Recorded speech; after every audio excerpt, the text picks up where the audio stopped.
Hey YouTube, it's Dr. T stopping by for another quick video. So I just got some information hot off the press from New York TAC Defense. That's NYTAC Defense. This is New York's only prepaid legal service for gun owners, okay? So I get a lot of my information when it comes to new laws that have been passed in New York State that many of us may not ever hear of, but because they are tapped in and they represent a lot of gun owners, they share the information and then I can come here and share it with you. So hot off the press, okay?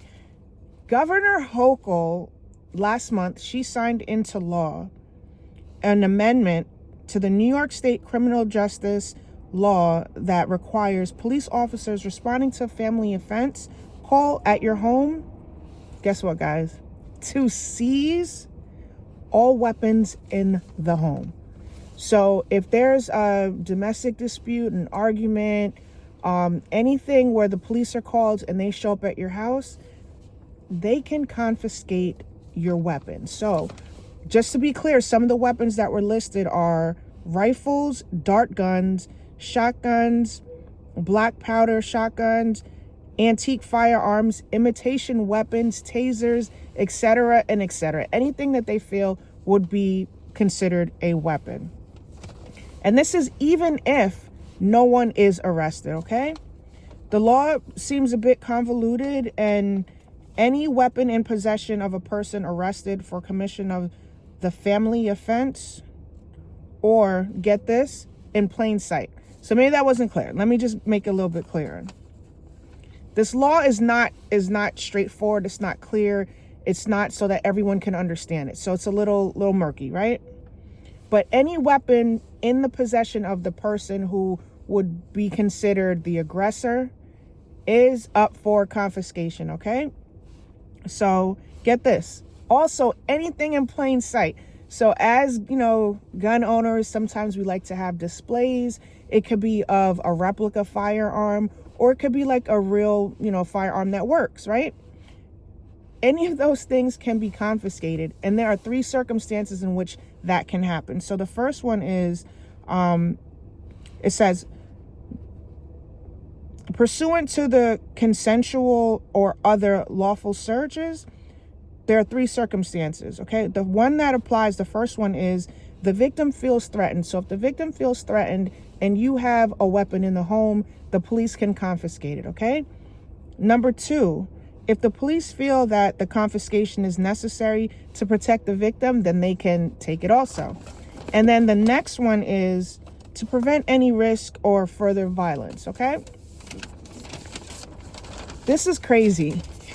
This is crazy. So if the police show up at your house, and I hope it does not happen for anybody, but if the police show up at your house because of a disagreement, things maybe gotten a little physical between you and someone in the home, or any domestic issue, okay?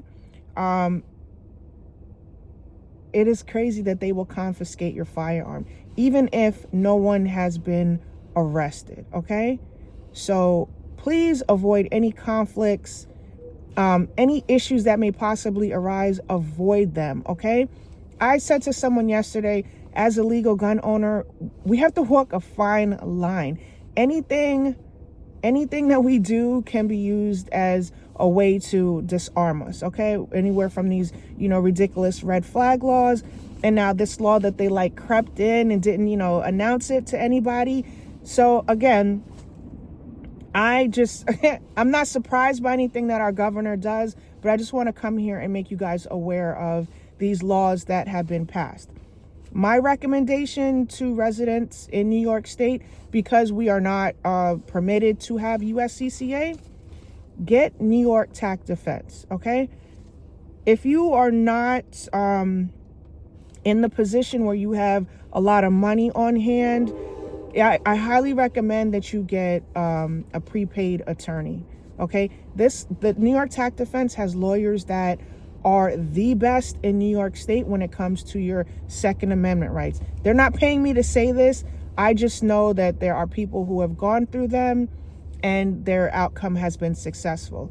And there isn't anything put in place for New Yorkers that in the event that we have, and God forbid this, that we have incident where we have to defend ourselves, we can't represent ourselves, okay? And we don't have anything in place that, you know, New York would, you know, has set up, like USCCA. And for those of you who don't, you know, like that, USCCA, what they have to offer, you don't have to worry about New York TAC, because they have proven that they will be there to answer your questions. If you have a call that's an emergency, they will take the call, okay? And give you the proper guidance. I think, honestly, without services like this, New Yorkers are, they're left to fend for themselves. I see it as, you know, fighting a fight with the, you know, the state, and our arms are too short to box, okay? So hiring an attorney who essentially has the, you know, the length, the reach to, you know, deliver New York a knockout punch. These are the attorneys that you'd want to have by your side. And that's pretty much it.